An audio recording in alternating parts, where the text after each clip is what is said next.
Alléluia. Recevez la grâce de Dieu, recevez le Saint-Esprit, que la paix du Seigneur soit avec vous.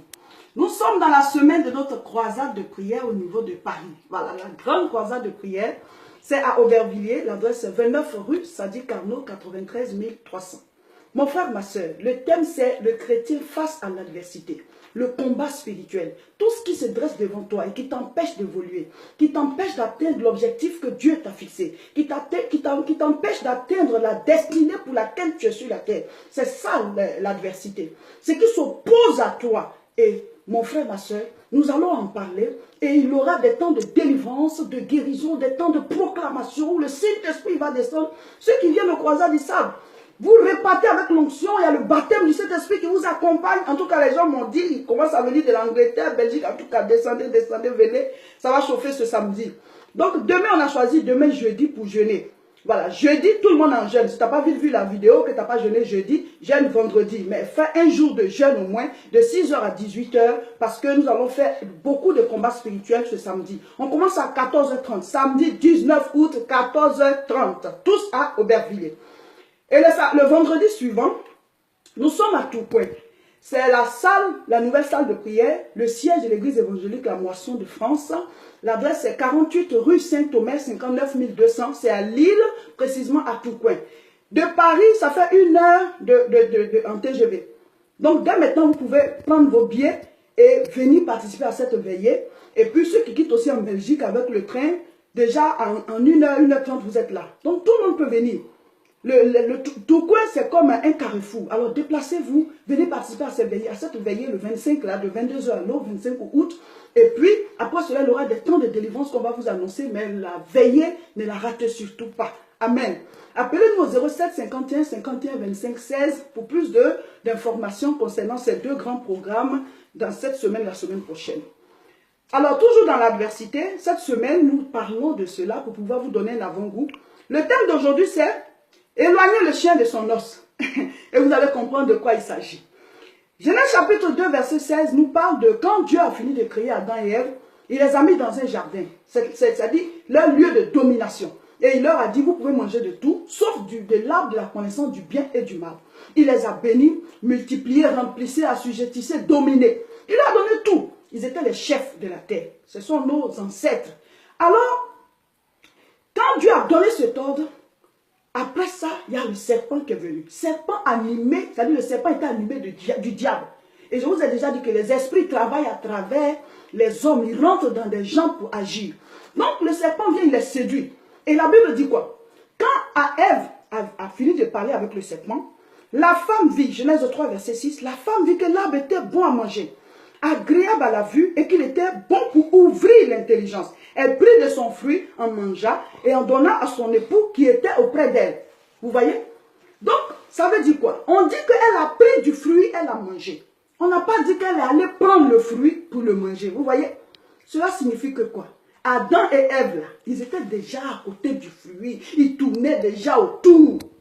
Mon frère, il y a des situations dans ta vie qui représentent le fruit interdit. Tu sais que la cigarette te détruit. Tu fais un effort pour laisser. Mais tu fréquentes ceux qui fument. Tu n'es pas loin du fruit. Tu vas trouver que c'est bon, tes idées vont changer, paf, tu vas tomber dedans.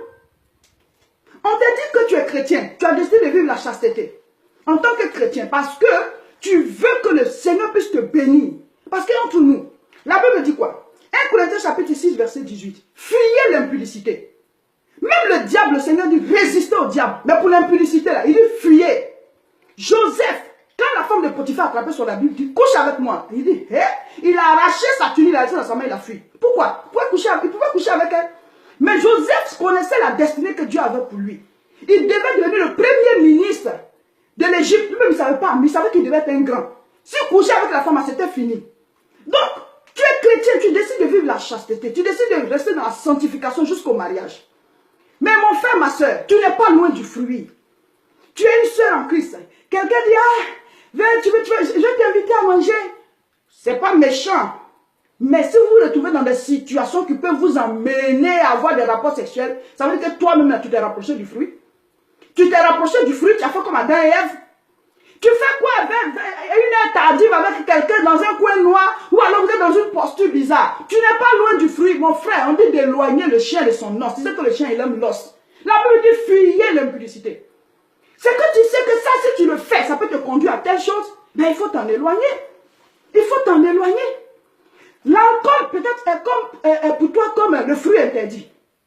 Tu prends l'alcool, tu perds les pédales, tu ne te retrouves plus. Vous savez, en matière d'alcool, quelqu'un va te dire, bon, c'est juste un verre. Mais certains peuvent prendre 10 verres. Ils peuvent même boire 10 bouteilles. Et puis ils sont toujours là. Ils n'ont rien perdu. Mais certains, un seul verre, puis ils sont ivres. Chacun a sa force, mon frère. Donc si toi tu sais que ça c'est comme le fruit interdit pour toi, éloigne-toi de ça. Ça aussi c'est l'adversité. Tu es ivre, tu ne te retrouves plus. Et puis maintenant, tu deviens quelqu'un de ville là. Pourquoi? Parce que tu n'es pas loin de ton fruit interdit. Je ne peux pas vous donner tous les exemples. Mais il y a plein de choses qu'on te dit, ne fais pas ça, ne fais pas ci. Ça aussi c'est l'adversité. Ça s'oppose à ton évolution. Ça s'oppose à telle chose. Tu es un frère, tu es une soeur, tu veux vivre dans la sanctification. Pour que le Seigneur puisse te bénir, ben éloigne-toi des circonstances qui peuvent t'emmener à pécher. Si tu es loin, tu es à côté du fruit. Il suffit seulement que tes idées changent sur ça et puis paf, tu es dedans. Mais est-ce que tu connais les conséquences de chaque péché? C'est ça. On peut pécher au lieu de demander pardon à Dieu. Mais les conséquences là, ça peut arriver. Si tu as péché et que tu as pris une maladie, tu as demandé pardon à Dieu, il t'a pardonné. Mais la maladie là, est-ce que tu sais ça va guérir ou pas? C'est ça le problème. Donc mon frère, ma soeur, éloigne le chien de son os. Ça aussi c'est l'adversité. Le péché est devant toi. Tu t'en rapproches, Éloigne-toi. Éloigne-toi. Tu sais que ça ne t'arrange pas. Mets une distance entre toi et ça. Adam et Ève, c'est parce qu'ils étaient juste à côté que ça a été facile de tomber dedans. Que Dieu vous bénisse. Ça va chauffer ce samedi à la croisade. Alors, déplacez-vous nombreux, partagez cette vidéo et attendez-vous à la vidéo nouvelle version, on va la mettre en ligne bientôt et partagez-la massivement parce que vous avez dit que vous allez partager, c'est pour toucher ceux qui ne sont pas encore chrétiens. Alléluia. Que Dieu vous bénisse.